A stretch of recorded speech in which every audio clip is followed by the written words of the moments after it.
Hello everyone, and welcome back to another episode of Strategy Guide, where we show you how to get strategic victories and tactical victories in your favorite video games.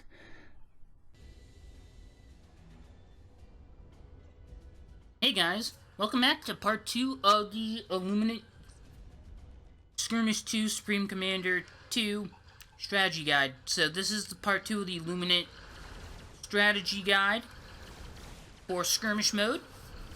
We are constantly getting air raided, as you guys can see. My AA turrets can definitely handle this, though.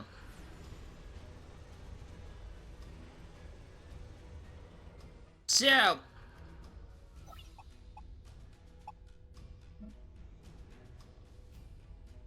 what do I want to do now?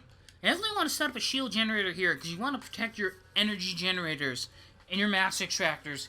People will usually target those to prevent you from getting resources needed to defend off their attacks and all that stuff. So, now what I'm going to do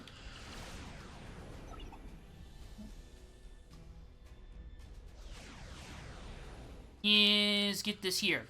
Now, strength in numbers is a key thing, because if you notice, I don't have maximum training for my turrets, and they still can do a lot of damage. Especially illuminate ones, when they can hit things at long range.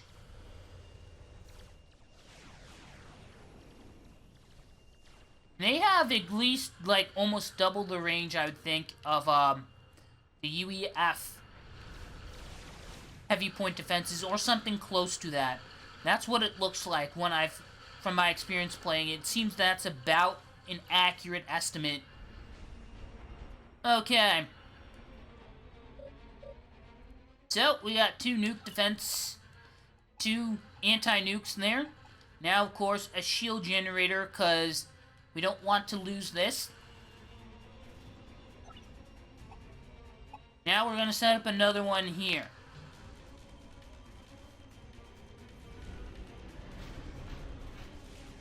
Okay.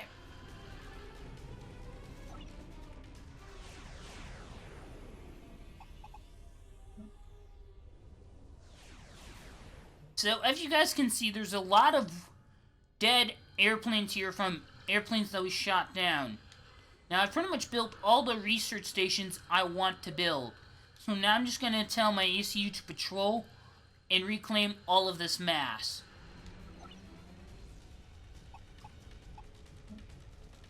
Now, as far as I know, I'm going to have to set up AA turrets here to prevent them from destroying our research stations, because as far as I know, they do not have direct fire or anti-air turrets that they can have on certain structures, which is an upgrade that the UEF have, and I'm comparing a lot of this stuff to UEF because that's the faction that I mainly play as. I don't do much Cybran or Illuminate, but if I had to pick, if I had to tell you, I play as UEF the most, Illuminate the second most, and then Cybran is last. But that's just my personal preference for what I choose to play as.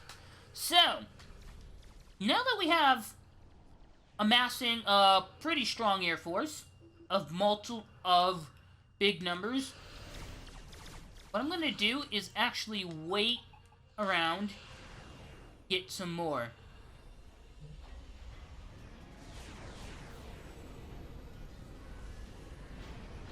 Okay.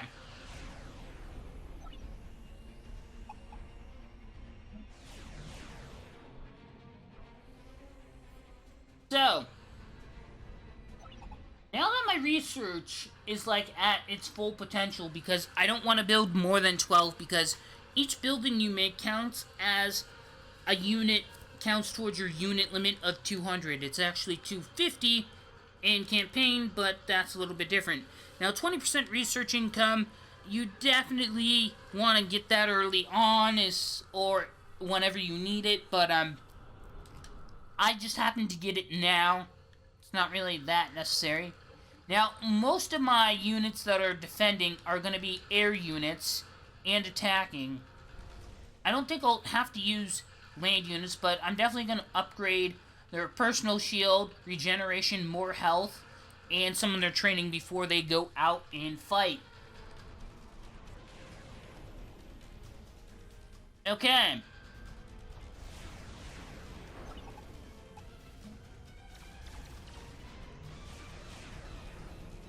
So what I'm going to do now is have this engineer support the factory. That outputs units much faster.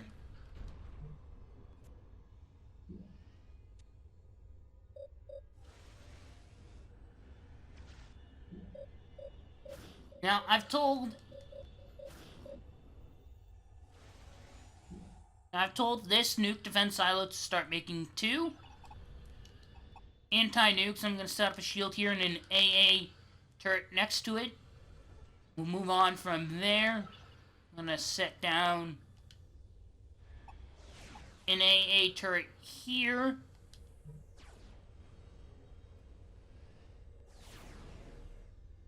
Now, the main strategy that I'm going to deploy here is literally my base is pretty much a fortress.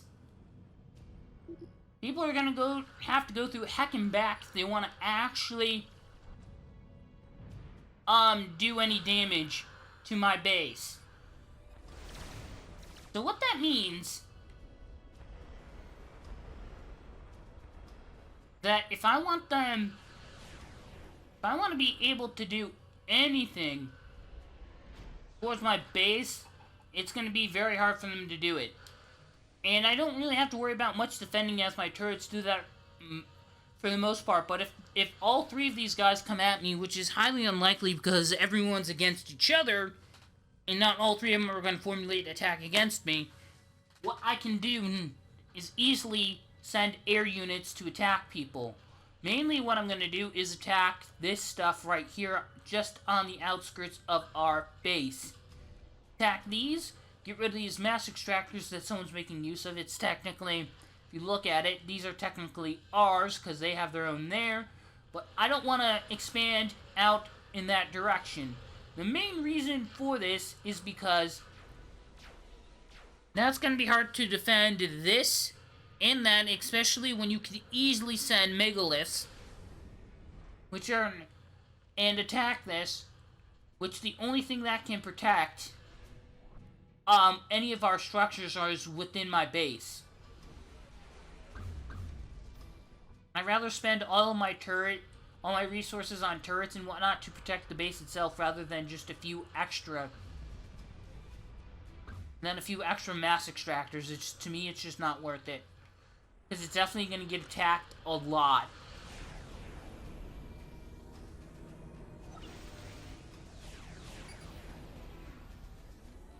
Okay.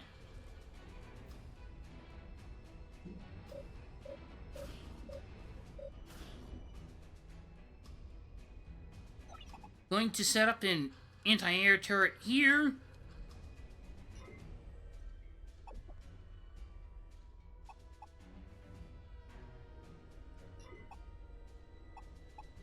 Now another nuke defense silo. I'd like to have one over here. I guess this is the closest we can get it.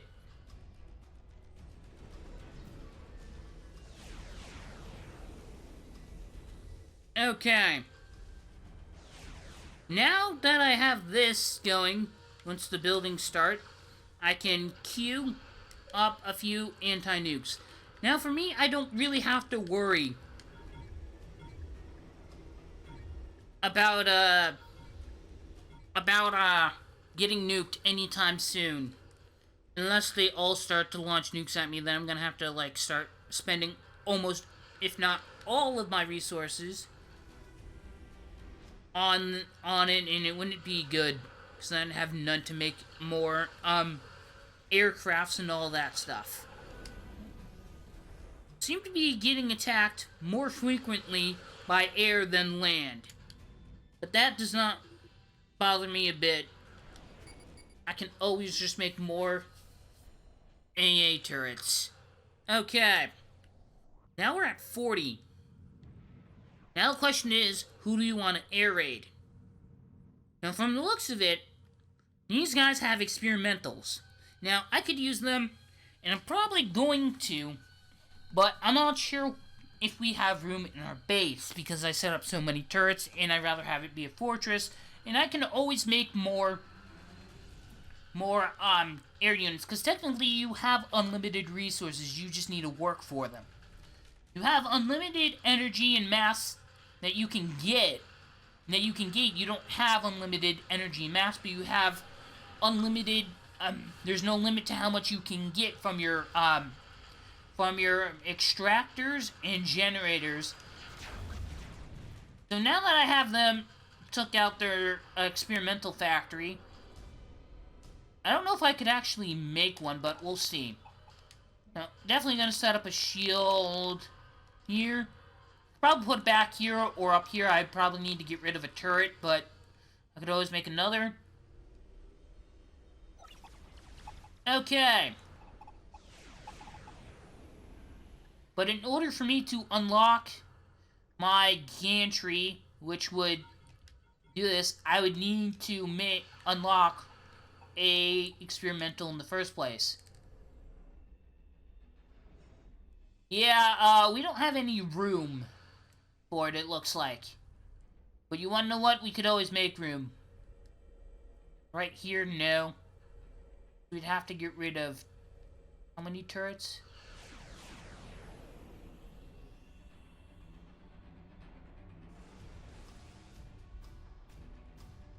I could put it there, but I would need to get rid of these.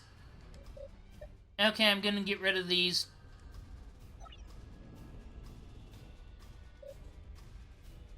Plus, to me, it doesn't really matter, because the air gantry can definitely take a lot of damage, so it's not going to be destroyed anytime soon, and we could definitely get a few things out of it. Okay. So, now that we've made our intentions clear that we're going to destroy people by launching an air raid upon them,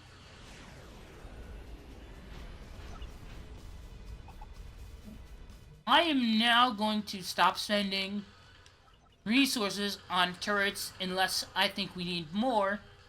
I'm going to have that one help this area here.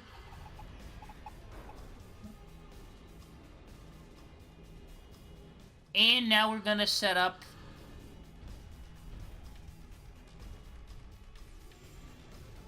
this here. And we're going to set up an AA turret behind it. Make up for the ones that we lost. No big deal. Now, on the other hand, we're... okay, so... I don't think any of my enemies are planning on nuking me, because they probably would have by now. I'm gonna make that clear right now that they definitely would not have nuked me. They definitely would have nuked me if they had any intentions of doing that. But still, I'm just gonna keep these here. You can see they have massive amounts of guys coming through, and they're taking almost to little to no damage, because my shield's protecting them, and each individual turret has their own personal shield. Which UEF turrets don't have, but by default they definitely can withstand a lot of damage.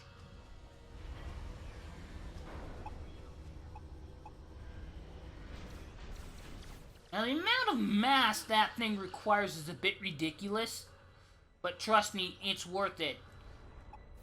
You can have 5 of those lead a charge of 40 aircraft into battle. You're definitely gonna put a dent in someone's base, if not take it over.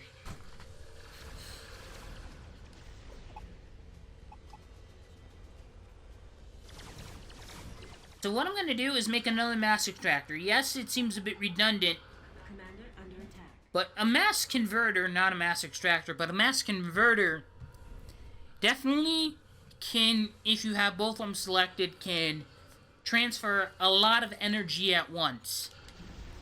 As in doing this where you get 2,000 at once, although one of them is not being built yet. Okay, now it is. And I'm getting a bunch of mass much faster. Okay.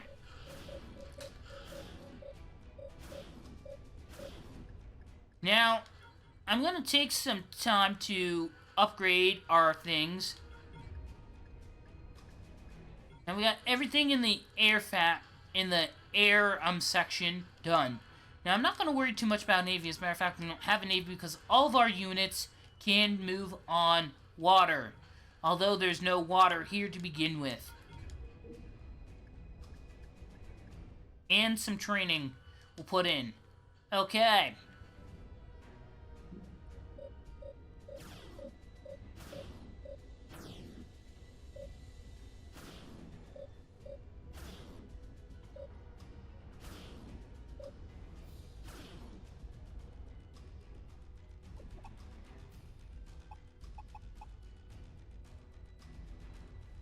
$5,000 for that. That's a freaking butt ton of energy.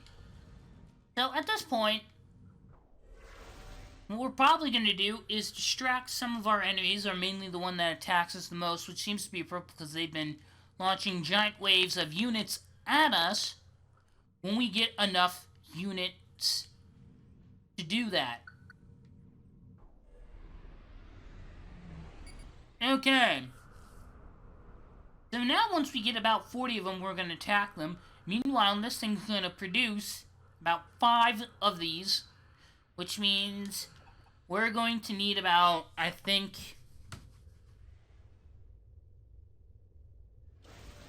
let me think, about 7,500 mass and 25,000 energy in order to make 5 of those. And then we're going to launch an all-out attack against someone. Now, the reason why I'm going to do this is because I don't want to... The reason why I'm waiting for experimentals is because you don't want to constantly attack them with small amounts. You can do that to distract them or make it harder for them to attack you directly because one of their factories got destroyed, or they're making less mass because you destroyed a mass extractor. But the whole point is when you go in there with the whole force is to try and do as much damage as you can. That way you don't have to... That way you're less likely to go back in there, or you won't need to go back in there with the amount of forces you did the first time. So now what I'm doing is I'm actually going to make another aircraft factory.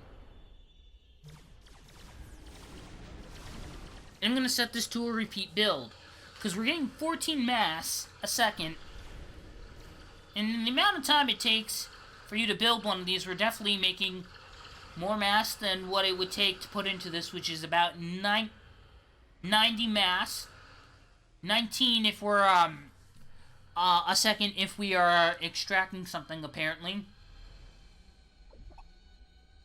And we are almost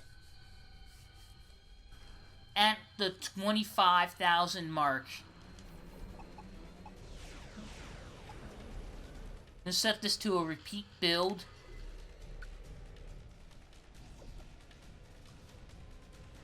And where I want them to rally to is here. And all my air units go right here.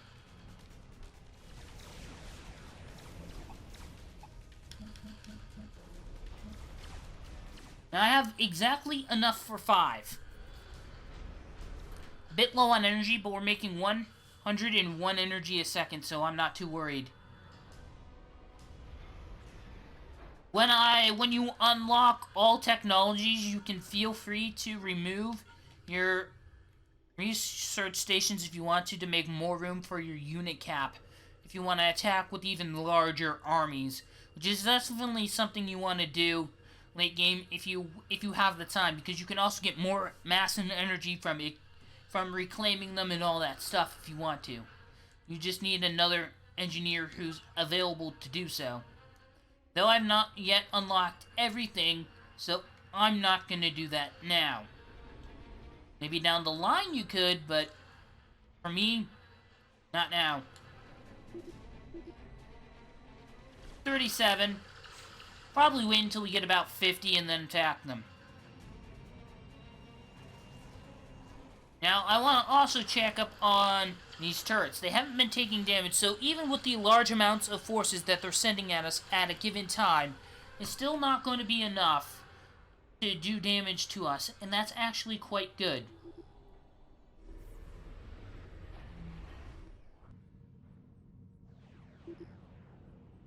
Okay. One of the best things to do is that you can always move units over here, and hopefully they do. Okay, I don't think they did.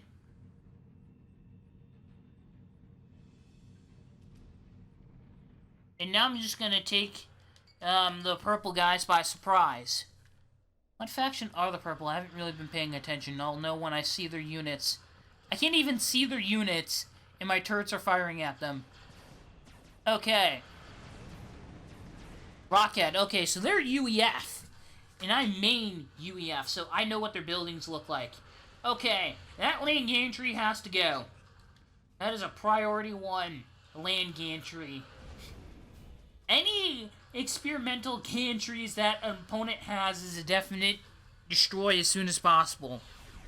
Because here's the thing. Not only is it good to prevent them from getting experimentals, but it's a good way to make them waste resources. I spent 5 Darkanoid amounts of resources on them. Resources of 7,500 mass and 25,000 energy will go into making 5 of these Darkanoids. I've already spent that mass to queue up them so that they'll be made as soon as the other one. So all that mass and energy is in that building so that I can make the units that I requested. If someone were to destroy that, I just lost a bunch of mass and energy. And I didn't get anything for it in return.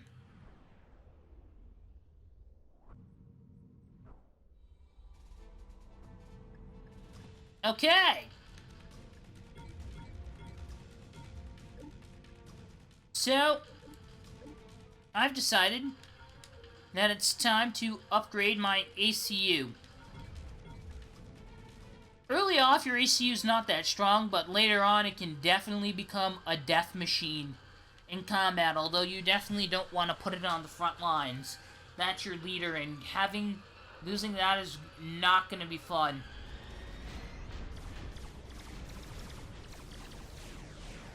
Okay. Time to make another engineer.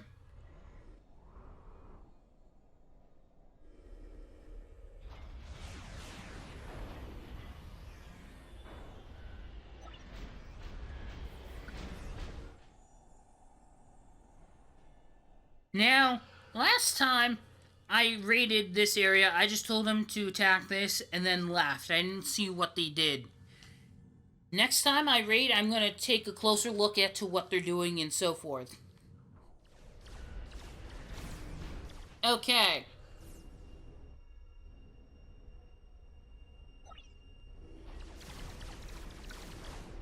Definitely want another engineer supporting us. Okay. My ACU now has anti-air on it. Which is actually quite good. Okay, sweet.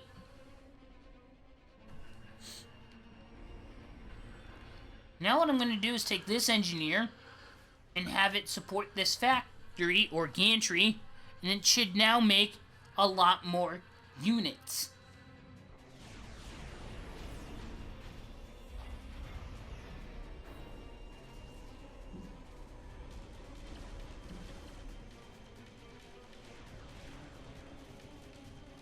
Okay, let's see here. What do I have? 23 of these.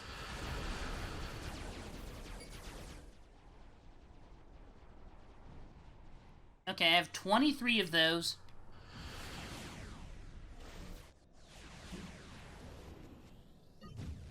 Only 1 Darkanoid, okay. I need to take time to make more of them. Now, like, a antimatter chrome shield definitely, like, doubles the, like, life of your, engineer. I would recommend that you make as much of those, get that if your ACU gets under attack.